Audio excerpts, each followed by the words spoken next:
Hello and welcome to another edition of Reporting Depp v. Heard on the final day of the penultimate week of the Depp v. Heard trial, which is taking place in the building behind me at Fairfax County Court in the beautiful US state of Virginia. It's going to be quite a long Reporting Depp v. Heard, so I will try and keep this very brief. However, both people that I spoke to were not in court today. They were at court today because they did live park bench interviews with me, but they weren't in court today. They do have really interesting perspectives, and one of them may well be known to you if you consume a lot of Depp v. Heard stuff online. Her name is Izzy. She's a sort of social media influencer with a big Twitter following, big pro-Depp Twitter following, and she makes lots of TikTok videos as well. But before I do that, I want to tell you about the two most interesting witnesses today. There were a lot of video depositions, one from Amber Heard's agent who spoke very clearly about all the opportunities that she'd lost, she said, as a result of Adam Waldman's tweets. Although there was a lot of negativity about Amber Heard online before then, she said that, not Adam Waldman's tweets, I'm so tired, forgive me, Adam Waldman's statements to the Mail Online. She said that they had had a deleterious effect on Amber Heard's career to the extent that even though she should have been showered in opportunities, both commercial and movie ones, after the success of the Aquaman movie, her career has stalled, if not completely tanked. And she blames Mr. Waldman for supercharging the negativity online about that. And she went into some detail about how exactly Amber Heard's career has pretty much done the same as Johnny Depp since, since, let's be vague about this and say the litigation and the hoo-ha around their relationship has surfaced in the media. The other really interesting evidence came from Adam Waldman, who's been hanging over this trial like a spectre at the feast. His name kept coming into the first 4 weeks of this litigation, and then finally there he was on a screen giving his deposition. He didn't say much at first because he was told that he couldn't because of attorney-client privilege. He is still one of Johnny Depp's attorneys, and of course he's not able to answer certain questions because that would break that privilege. But he did open up about the quotes that he gave to the Mail Online, saying that yes, those were his quotes, and also a specific and really interesting quote that he gave to RTL, another media organisation, in which he said that Amber Heard was being investigated for the criminal charge of perjury. It transpired under cross-examination the reason she was being investigated for perjury was because he had made a claim against her to the LAPD. However, he didn't have any written evidence for that claim. He didn't give the name of the person he gave the claim to. He didn't sign any claim, he's never seen a copy of it, and all he knows is that it went to the LA Sheriff's Department and he never heard anything about it again. By the end of it, whoever was cross-examining him was calling it an alleged claim, but it was an example of something at the very least, and I'm sure Mr. Waldman will be saying he had the perfect right to make that claim if he felt that he believed a criminal act had taken place. But, well, I'm sure if you want to, you can go back and look at his deposition and draw your own conclusions about all of that. It was definitely very interesting. Anyway, so to my two park bench guests, Izzy will be coming up second. She, as I say, is a really interesting pro-Johnny Depp person, very active online, and also has a very interesting tale about being kicked out of court by the deputy sheriffs. And the first guest is a lady called Sam, who has driven here from South Carolina. She's on her way back right now. She's been here for the last 2 days. She got into court yesterday. She started off getting interested in this trial through all the social media activity, and then started to query whether it was really the right thing to be doing, taking cues from social media. So she started doing more watching, more reading, and then was moved to drive here herself and come to her own conclusions about what's going on in this trial. So she's got a really interesting critical perspective, and we will start with her. Here is Sam on the park bench. Hello and welcome to the first of two live park bench interviews at the end of week 5, day 20 of Depp v. Heard. I met Sam today. Say hello, Sam. Hello. And Sam has come from where? Colorado, was it? No, South Carolina. Oh, South Carolina. Yes, I do beg your pardon. very different areas. And you drove? I drove, yes. And you've got to get back tonight. Yes, I do. So I will make this a quick interview Yes. and try not to tire you out too much. But I was very interested in your perspective. Tell me why you decided to come all this way to Virginia to get into court today. Yes, so I originally started following the trial mainly from like a social media standpoint. So I was watching TikToks, Instagram Reels, things like that. And I grew up watching Johnny Depp movies. I found just this whole situation very interesting. So I was kind of seeing some of the sound bites. I thought it was entertaining, thought it was funny. But then I found myself having conversations with just lots of different people about the case, and I realized that I didn't have a very broad view of the case. I had just a very from Johnny Depp's perspective and his supporters. And so I went back and I listened to all of the trial just in my spare time. And I was just really intrigued by it. And like I said, I just kept having thought-provoking conversations with others. And my sister is wanting to be a psychologist, and her best friend's wanting to go into law. So we just kind of started talking about it. And we were like, well, we had some time off, and we thought we'd come and actually get the actual front row view and see what we thought of it for ourselves once we got here, and try to talk to other people and get a... Okay, so there's a lot to talk about. So tell me what conclusions you drew before you came here. What were your concerns about this case? My concerns about the case? So once I started listening for myself to the depositions and the cross-examinations, I came in with sort of, I figured if most people are siding with Johnny, there must be a reason, and so that was kind of where I was coming from at first. And then once I started listening to his testimony and his cross-ex and some of the sound bites that frame him negatively, I was really jarred by some of the stuff, and I felt like I found myself like cringing at some of the things he said, and yet I'd get online afterwards and see just people still like revering him and worshiping him, and I'm like, did they listen? This was a hard day for him, and no one seems to have listened to some of the really upsetting things, and they seem to be very dismissive of anything that could put him in a negative light. So how do you break that down? Because you've got a clinical background. You said you've got your sister wants to go into psychology and the like, and we've had forensic psychologists giving their evidence for both sides here.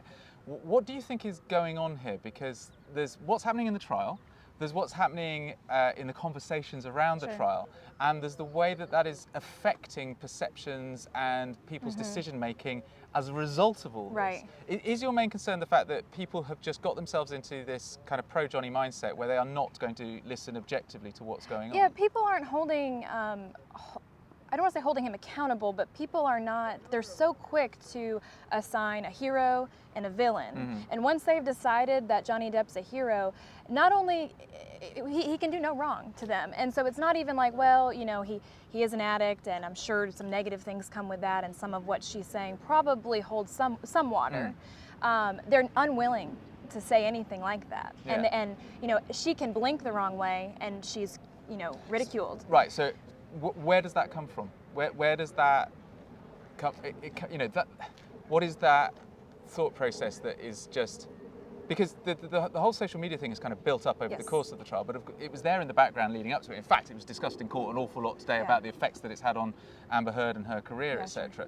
As we heard the same for Johnny Depp when he was giving evidence. So what I'm concerned about as someone who's sort of reported on courts and decisions that have been made by courts before is that because this is a televised trial, because this social media has now reached a sort of maturity phase where it can be very influential in the way that people think and the way that people make decisions and the way that people connect with it emotionally, and people are making decisions, I think, emotionally. I'm wondering what effect it's going to have on the way that we view whatever decision is made by the jury, whatever the verdict is, and how cases like this change the way that people are thinking about what justice is and what justice means. What are your we thoughts? were discussing before this interview how you know, there is so little emphasis on what this case is actually about, which is it's a defamation trial, right? And it has become who's a worse individual, who's just a worse person, and how much dirty laundry can we expose on both sides, and we forget at the end of the day that we're just trying to prove one way or the other how Johnny was affected by, you know, that article that she wrote. But it does go to their characters, their personalities, and who did what, because that then justifies what they then wrote or allowed to be written. We don't even know whether Johnny Depp authorised any of the statements that Adam Waldman made in the media, because a lot of today was about being protected by attorney-client privilege. But the case that Amber Heard's team are putting forward was that he did authorise these statements. They both made damaging allegations in the media, and that has damaged their careers. And I think one thing that we have discovered from today is that both their careers have been damaged. But I'm really interested in your perspective that you seem to be in the minority of people, certainly attending this trial as a spectator, who are putting their hands up and saying, whoa, hold on a minute, where's your objectivity gone? Where's your ability to look at both sides? Why is it that people who say things in favour of Amber Heard are subject to ad hominem attacks on their character, rather than anyone going, well, hang on a minute, what if they're all telling the truth? What if those bruises and scratches were caused by your violence? So tell me about how you're approaching that critically. Are you talking about from like the social media perspective and what I think of how that affects? Well, let's start with that. So, I mean, like I said, when I started following the case, it was mostly, funny videos on TikTok, right? I didn't know the date that the trial was starting. I just started to see this kind of infiltrating my feed. So, like I said, at first, I was just like, wow, she's a monster. Everything characterized, the way they clip videos, the way they edit videos, and they're funny, and you're laughing, and the majority of people are slow to question, well, wait, maybe this is taken out of context, right? And so once I started to go back and look, I'm seeing, oh wait, these are some serious, she's saying some serious stuff, right? But people, it amazes me how quick people are to be a diehard supporter and a diehard fan, and they don't do their homework. And they don't say, well, maybe there could be another side. There's no reason why they should, though. Why should they have to do their homework? Because this is justice you're talking about, and it's the people's lives and their lives being destroyed. Amber Heard is the most hated woman in America. Because of what she's saying. So what do you think the implications are for America, for society, for justice, if this is the way things are going to go? Okay, well, so let's talk about this. So I feel like, I think America has a very hard time bringing the pendulum to the middle, right? They like to swing very far on certain issues. And so, several years ago, Me Too, that was, we're listening to women, we're believing women. That is the conversation of the day.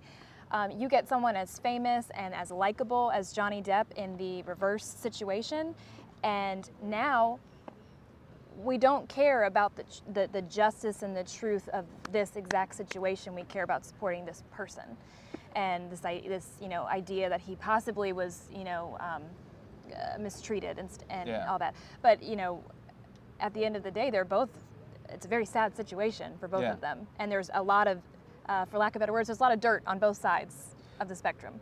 One of the things that I perceived, and I don't know whether you share this and whether this is even right or not, is that when this trial started, this was about justice for Johnny Depp. That Johnny was a wrong man, and that his fans were going to fight for him to get the justice that he had been denied in London in the UK trial.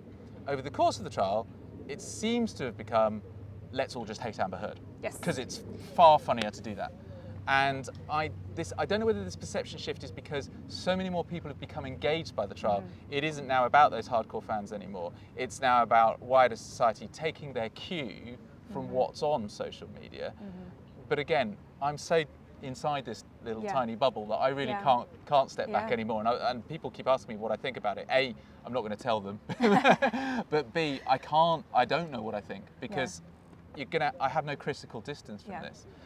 As someone who's come to this and been inside the madness over the course of the last 7 hours, what conclusions have you drawn just from taking this little snapshot today?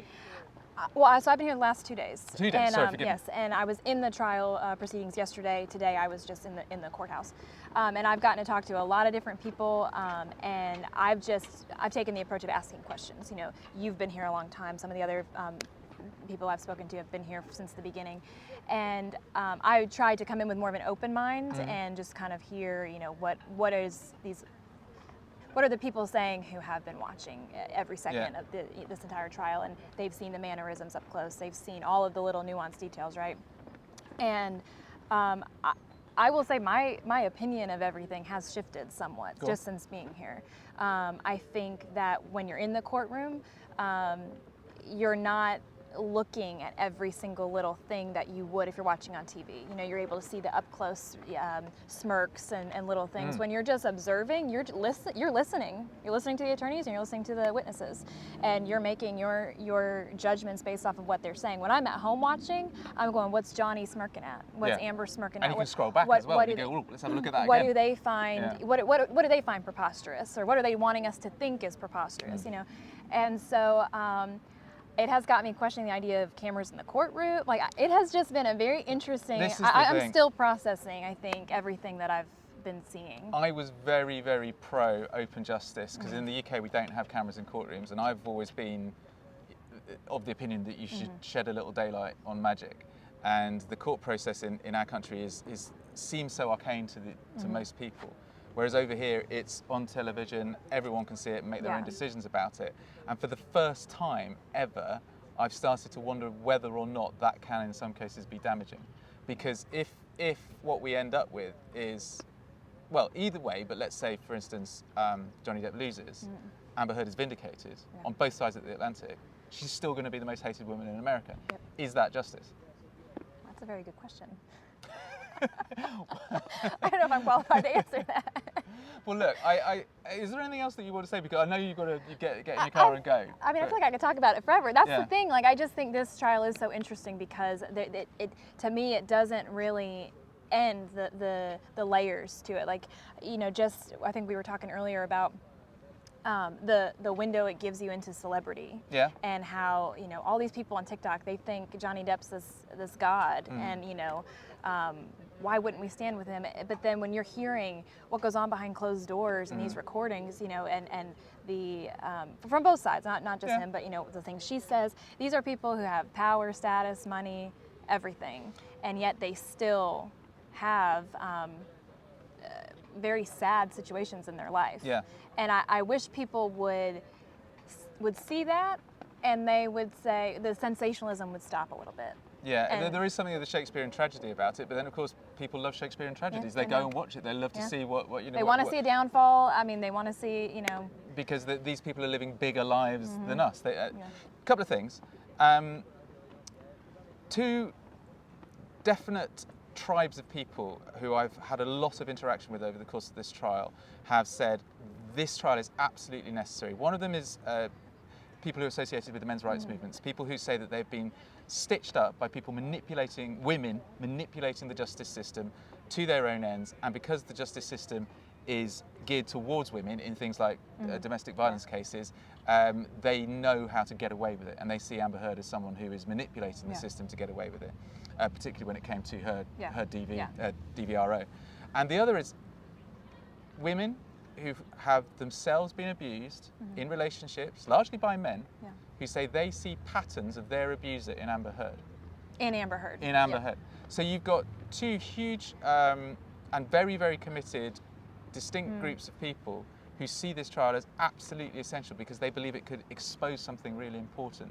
Have you picked up on anything like that? Are you asking me where I land on that? Yeah, go on. So like I said, my opinions are still forming as the longer this goes on. My initial thoughts and the thoughts that I think I still hold to are that side more with this is opening up an interesting conversation about women manipulating the system in order to have their way with men, essentially. I do think that's a very hard conversation to have, especially when the Me Too movement was taking over the country. That was a very hard conversation to have, and no man likes to admit to something like that. No man wants to, or I should say, few men want to come out and say they're getting beat up by a wife or a partner. And so I do think that was one of the earliest things that caught my attention, was that's a conversation we're not really having. Yeah. At least in America, I don't feel like. And so that was one of the first things to get me interested. And the longer this has gone on, it's hard for me to keep thinking that that's what this case boils down to. I think that there's a lot of blood on both of their hands. My thanks to Sam for her perspective. He says, waving unprofessionally, his rig shadow over his shirt. I do apologise. I am slowly falling apart, and that pub at the top of the hill over there is calling me. So I'll keep this quick. That was my thanks to Sam. She was absolutely brilliant, and I think you'll like Izzy as well. I'll be back at the end to give you more nonsense and say goodbye. But enjoy this interview with Izzy. She's actually quite an important person, I think, in this whole process, being quite an influential woman and a fan of Johnny Depp, and someone who's had to deal with abuse herself, which she talks about quite openly in this interview. So see what you make of her, and I hope you enjoy the interview. And as I say, I'll be back at the end. Bye-bye now. It's time for the second park bench interview of the afternoon, and I've got a bona fide internet celebrity with me. This is Izzy Orsini. not only has she got an amazing story around this trial, but you make TikToks, you're very active online, aren't you? I try to be, yeah. Okay, and right, first of all, because not only are you famous, you're notorious as well. Yes. Take me through what happened. You've been here since week one, haven't you? Mm-hmm. Day one. You're, it's fair to say, a fairly diehard Johnny Depp supporter?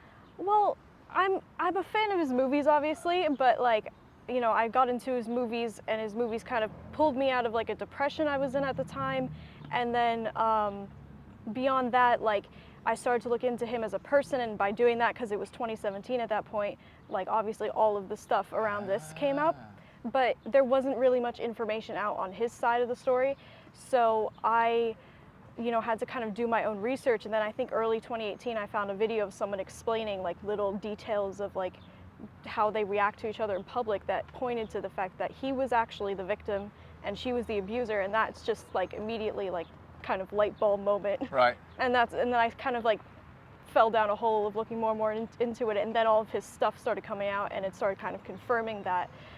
So then I realized, like, if there's this huge injustice here, then I need to do something about it. So then you started creating content, you started tweeting about mostly it. Twitter. What kind of platform was it? It was Twitter was your main platform at Yeah. first. And then, I don't know how far you travelled to get here. What was your kind of deal with actually getting to court? Because you've invested quite a bit of time and money in this. Yeah, I'm from New York, so I just took I took the Amtrak train down here. It was like 3 hours, and then I took a bus back that was like 4 hours. And what's it been like finding a community down here? I don't know whether you were that much in sort of physical face-to-face contact with many Depp fans or many sort of people working in your sphere before. Not before this, no. Because I get the sense that for I don't want to say people like you, but I would say people who've been following this in the way that you have, it's been quite an almost magical experience finding like-minded people here at trial. Is that fair enough to say? Yeah, it's been really weird. Like I meet like new people every day who are just like here to support him, and it's been crazy, and they're all like so nice and supportive, and even the people who are just here to just wave to him when he leaves are still like super nice, and we all hang out back there because, you know, we're there all day. So you get to know a lot of like interesting people. Now take me through the controversy. What happened? You tell it in your own words, but Izzy got involved in a little bit of controversy around the courtroom. So like the first week, Thursday, the deputies, it was 2 people. The New York Post wrote that there was 4, but it was 2 people. And they pulled me out, and they asked for my ID, and I didn't say why. And so I kept asking, like, you know, why? And then they said, you're not allowed back in the courtroom for the rest of the trial. And we ought to be, if you're watching this in the UK, the deputy sheriffs here are not like the ushers you get in court back in the UK. They're serious people, aren't they? They're like policemen. Yeah, they're like policemen, and they are armed, and they patrol up and down the courtroom, making sure that people aren't using phones or anything like that. And if you get called out I would not like to get called out of court by a deputy, and it happened to Izzy. So what did they say? They took your full name, they wanted your ID? They took my ID. They didn't tell me why that they were kicking me out. They just kept saying check your social media, and like, you know, my Twitter account has like tens of thousands of tweets, so I can't just like check it and know exactly what they're talking about. But so I kept asking them why. And then there were other people here who were like gonna support me and say, like, they tried to find the head of the sheriffs here, and they wouldn't let me speak to them. And then that night, I looked up, I got sent like an article from the New York Post that someone had given them my full name, which was not on my Twitter account, and the screenshot that had gotten me kicked out, which was a tweet that was really stupid, but it was a response to something Amber's dad had said, because he said I was going to shoot Johnny. And so I said, well, if you're going to threaten people, I'll threaten you too. And I typed some stupid joke that I used to say to my brother. And they told the officers here. It was perceived as a death threat or a quasi-death threat. But it wasn't a death threat, more like just a violent threat. Okay. Because you wouldn't die. But like...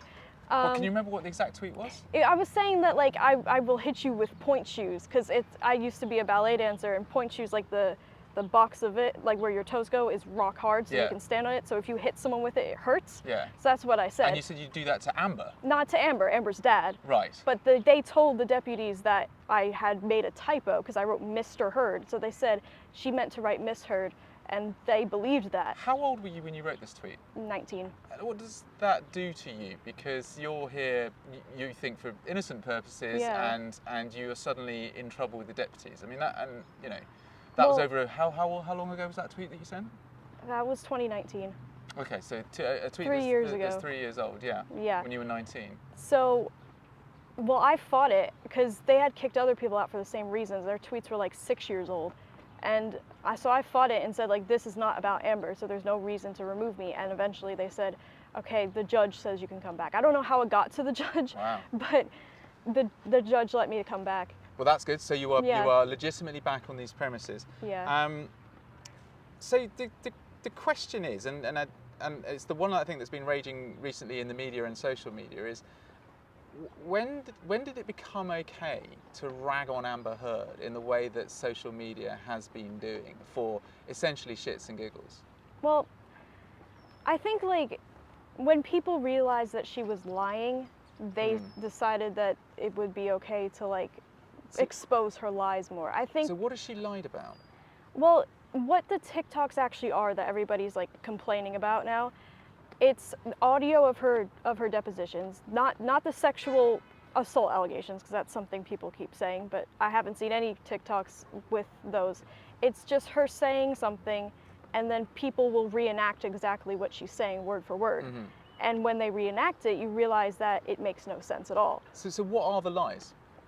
There What was- are the lies that Amber Heard has allegedly said? Well, the ones on TikTok, the ones that I've seen people reenacting, there's one where she says, I came out of the bedroom, he slapped me across the face, then I turned around to look at him, and that, like, when you actually reenact that, it's like he slaps you, and then you turn your back to him, but you're not looking at him, so it doesn't make sense in that. But doesn't the effect of something like that belittle the seriousness of the allegation, which is that she is a victim of assault? And if she is mistaken, misspoke, misremembers, and then saying, ah ha ha ha, because you said you turned in a different direction, you're obviously a liar and making all this up. Yeah. Doesn't that belittle the seriousness of basically this whole process? If it was that she was the victim, then yeah, that would not be okay to do. She claims she is the victim. She claims she is the victim, but like all of the evidence points to the otherwise, and that's why you don't see people doing that with like Johnny's side of the case. I don't think all the evidence does, because the High Court judge found demonstrably in Johnny Depp's favour. But if you look into the details of that, it's like his son worked for the Sun newspaper, or like Rupert Murdoch in some way, and then there was like a bunch of other like connections. What, so that means the judge is bent, does it? Yeah.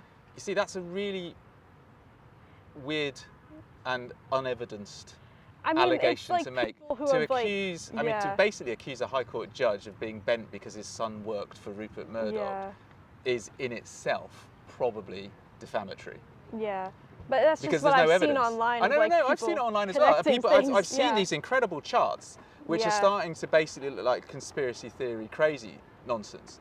But it's taken hold among social media that the trial in the UK was a travesty because the judge was bent. Yeah. There's no evidence for that. There is literally no evidence for that.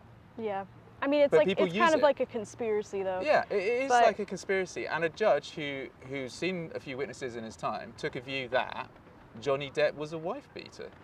So it's not fair to say that all the evidence is in his favour, is it? Yeah.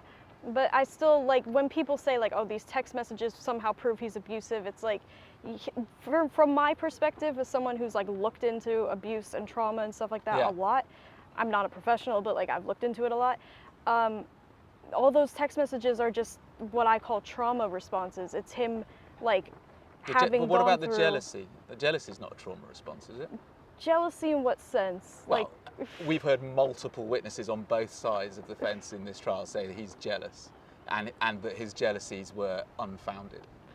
Well, I don't remember like seeing text messages about that. I haven't listened to like every single witness in there, but I have, yeah. unfortunately. Not unfortunately, it's been a privilege. But yeah, I've heard a lot of neutral witnesses and a lot of witnesses, old friends of his, saying that he would have sort of crazy, unfounded, jealous anger and rages, which had no basis in reality, that his behaviour was controlling. Now, I'm not saying that makes him an abuser at all, but it is one of the hallmarks of an abuser. Yeah. I mean, I can see why you could like say that that would like lead to that, but at the same time, it's like these people are saying, well, sometimes he would like throw something at like a wall or something, but he would never hurt an actual person. Nobody's ever said that he's hurt a person. Like every single, other than Whitney and Amber yeah, herself, yeah. but every single other person, like he's been in multiple relationships over the course of like even his career. Nobody's ever said anything. And the weird thing is that as soon as Amber said something, all of these other people who he had dated stood up and said, no, he's never abused me. No, you're right. You're absolutely right. I remember from the High Court trial the two witness statements that weren't admitted as evidence, but from his former partners, Winona Ryder and Vanessa Paradis, saying he's not violent. Yeah. And that is obviously really, really interesting. So, what is your thinking about all of this now? What it's turned into, this trial, and where you are? Because one of the things that came out today, I don't know how much of it that you may have heard or gleaned, but was that some of the social media influencers, and I'd put you in that bracket, have had a huge bearing on Amber Heard's reputation and had a huge bearing on the way that the American public is perceiving this trial. I mean, that Umbrella guy, that Brian fella, and Laura, the real Laura B, three people mentioned in court today as being people who were in contact with Adam Waldman, who's Johnny Depp's attorney, who he was feeding information to, essentially, and the allegation is that has poisoned the well in an unjust way against Amber Heard. You don't see it like that. But no, because all that he did, if we want to say like he leaked something, like he leaked the audio, the same exact audio they're playing in court. So obviously it would have been made public eventually anyway, and they didn't like twist it or anything. It is just the audio. The audio came out, and people heard it and then all formed their own opinions on it. It wasn't really, nobody intentionally was like being paid to do something, which is what I think Amber's trying to accuse us of being paid. I think they're getting to that point, aren't they? Yeah. I'll be interested to see how that develops, actually, because that's really interesting. Yeah, but nobody's getting to be paid. I wish I was being paid, but I'm not being paid. Johnny, slip her a few quick. But yeah, so it's there's no bots, there's nobody being paid. It's just they heard this audio, they saw like documents, they saw photos, and they saw this stuff come out, and then they formed the opinion, and that's why everybody. I mean, there is an argument to say that maybe justice is giving people the evidence and allowing them to make up their own minds. I mean, that's what it should be. Yeah. But why did it have to go to trial? Because I suppose if it didn't go to trial, we wouldn't hear all this stuff, would it, I suppose? I think it had to go to trial because Johnny's now lost jobs because of it, and his career has basically been destroyed. So he wants to like kind of get his life back and get his kid, like he said, like, you know, people that he's told over the years and given advice to, like now they won't trust him because of all this stuff that's come out. So I think he took it to court because he wanted to just completely put an end to it.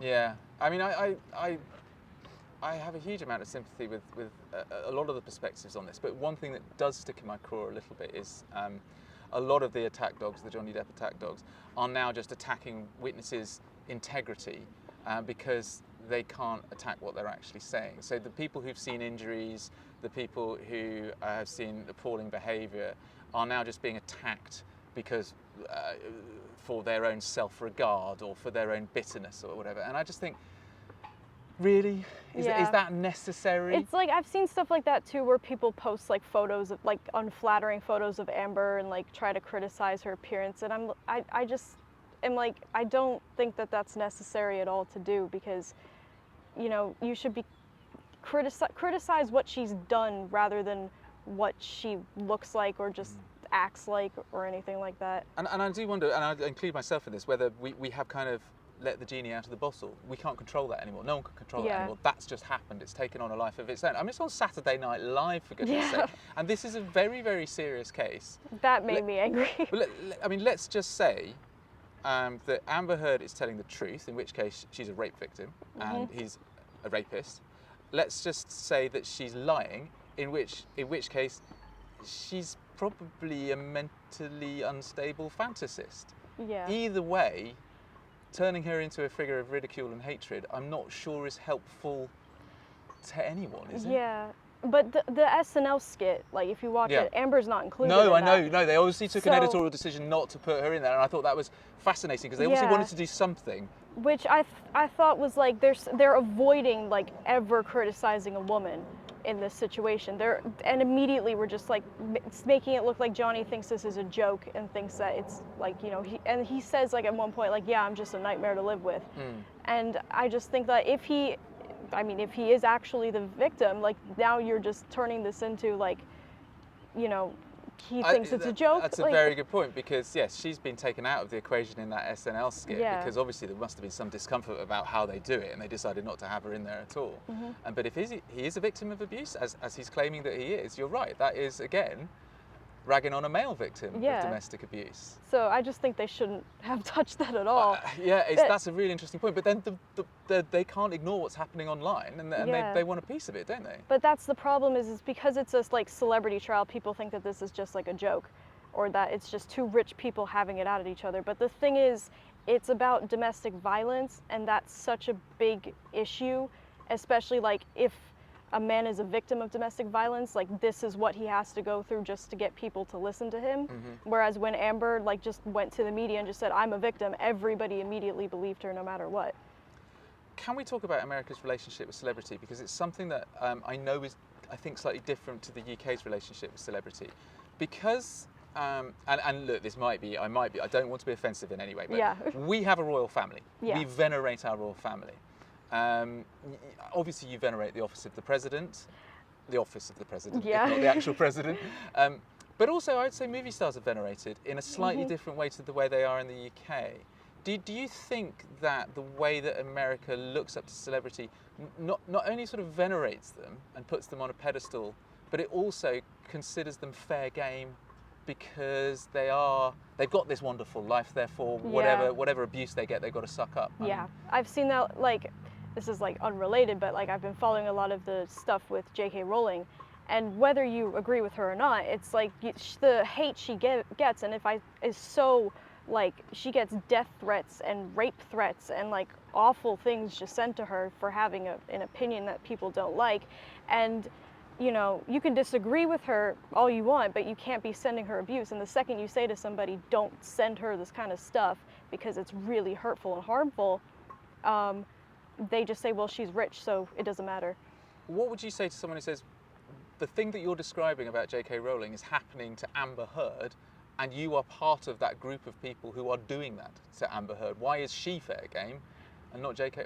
But you're able to keep a sort of critical and moral distance from J.K. Rowling and say, that's not right. Well, what I personally do is I just point out all the inconsistencies in Amber's story. Like, that's what I post online. Yeah, I realise, Yeah. and I appreciate, yes, you're not Yeah. issuing death I'm threats not- to Amber Heard or anything like that. But, Yeah. but because of this, what you've created and people who are doing similar things have created, it's basically made it open season on Amber Heard. Yeah. So the I people who are don't- less sort of thoughtful about Yeah. it just go, ah ha ha, let's hate her. Yeah, I don't think people should be sending her death threats or like, you know, threats at all, like abuse or rape or anything. Like, I think that crosses a line that, you know, she is a horrible person for what she done. Allegedly. Allegedly, but if you believe it, yeah.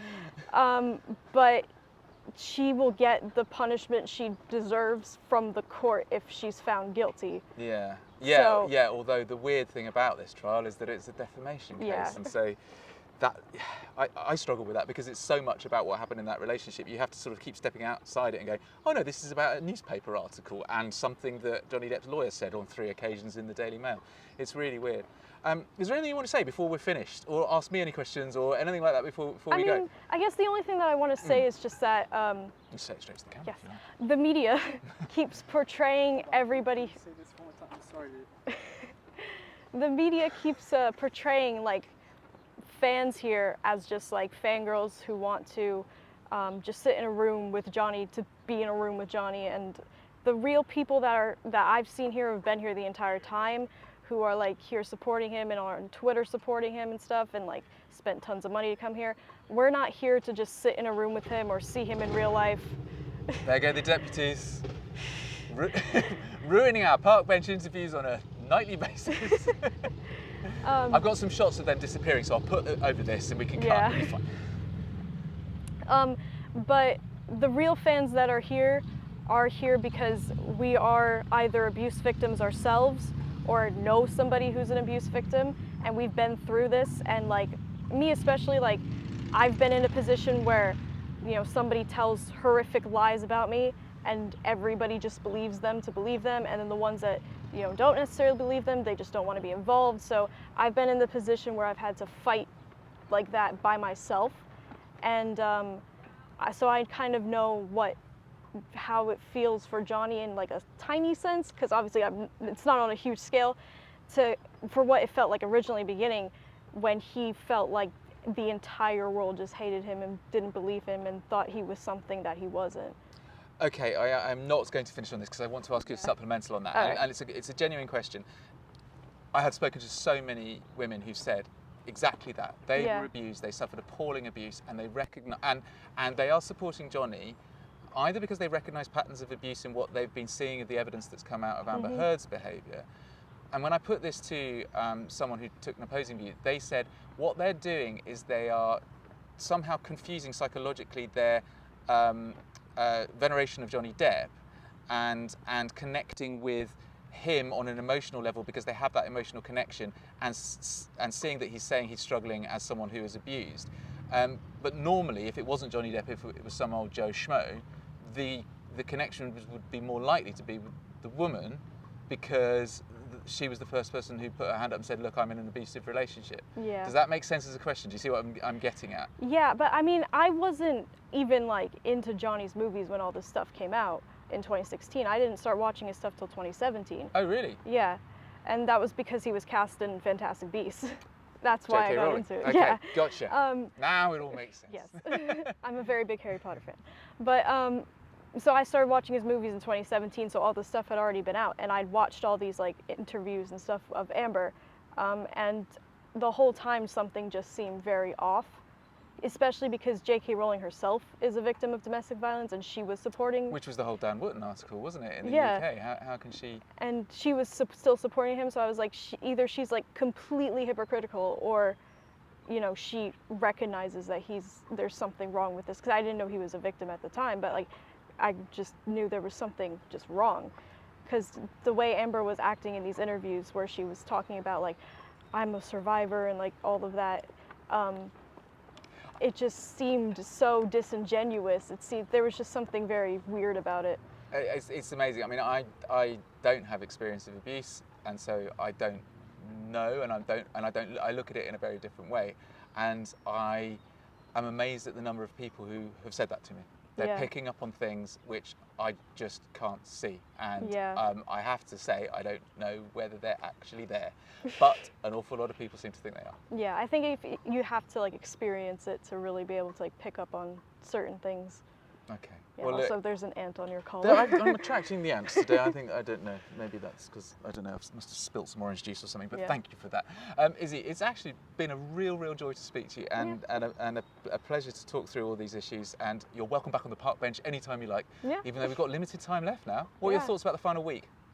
It's going to be insane. It's going to be Yeah. hard work. I mean, these 4-day weeks have been Yeah. bad enough, haven't they? But Especially the last day. I feel like it's just going to be an absolute circus I out know. here. I bet you that pub at the top of the hill will be full come Yeah. the end of proceedings. Thank you so much, Izzy. Really grateful for your time. Yeah, thank you. Right, there we go. A very lengthy reporting Depp v. Heard. Thanks for sticking with it this far, if you have done so. If you want to support the journalism that I'm doing, please do go to reportingdeppvheard.net/newsletter and sign up for the daily newsletter, which I have now got to go and write, possibly in the pub. And it rounds up in a bit more detail exactly what happens in court every day. You could see these YouTube videos and the newsletter as kind of complementary in that way. You get an impressionistic effect from the people who are in and around court, and some lovely pictures of the beautiful blue sky in Virginia.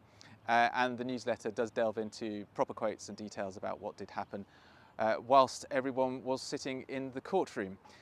Thank you very much for supporting all the stuff around this whole reporting Depp v. Heard thing. I do appreciate it, and now I'm going to go for a drink. It's been the end of a very long week. We'll be back on Monday at 9 o'clock sharp for 5 full days in the final week of the Depp v. Heard trial. And then we've just got to wait for a verdict. Take care. Bye-bye.